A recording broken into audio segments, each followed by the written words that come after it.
लाडक्या बहिणींसंदर्भात एक अत्यंत महत्त्वाची बातमी आहे।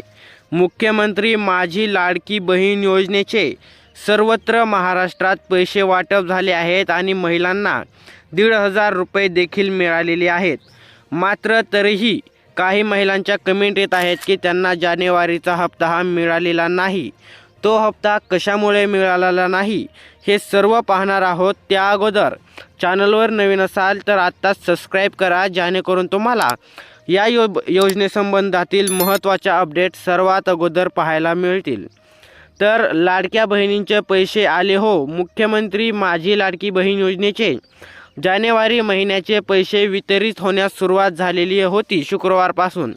मात्र आता अनेक महिलांच्या खात्यामध्ये हे पैसे आलेले नाहीत व काही महिलांना 1,500 रुपयांचा लाभ मिळालेला आहे। मुख्यमंत्री माझी लाडकी बहीण योजनेचे जानेवारी महिन्याचे पैसे शुक्रवारपासून वितरित होण्यास सुरुवात झालेली असून सायंकाळपासून लाखो लाभार्थ्यांच्या खात्यामध्ये आता 1,500 रुपये जमा झाले आहेत।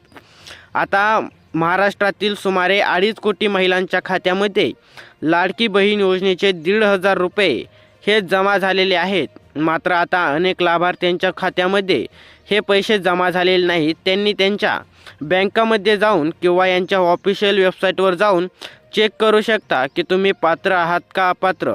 जर तुमच्या खात्यावर 1,500 रुपये आले असतील तर तुम्ही पात्र आहात, जर आले नसतील तर तुम्ही त्यांच्या वेबसाईटवर जाऊन चेक करा की तुम्ही या योजनेसाठी पात्र ठरविल्या गेले आहात ते अपात्र। तर मुख्यमंत्री माझी लाडकी बहीण योजनेचे जानेवारी महिन्याचे पैसे शुक्रवारपासून वितरित होण्यास सुरुवात झाली असून सायंकाळपासून लाखो लाभार्थ्यांच्या खात्यामध्ये 1,500 रुपये जमा होण्यास सुरुवात झालेली होती।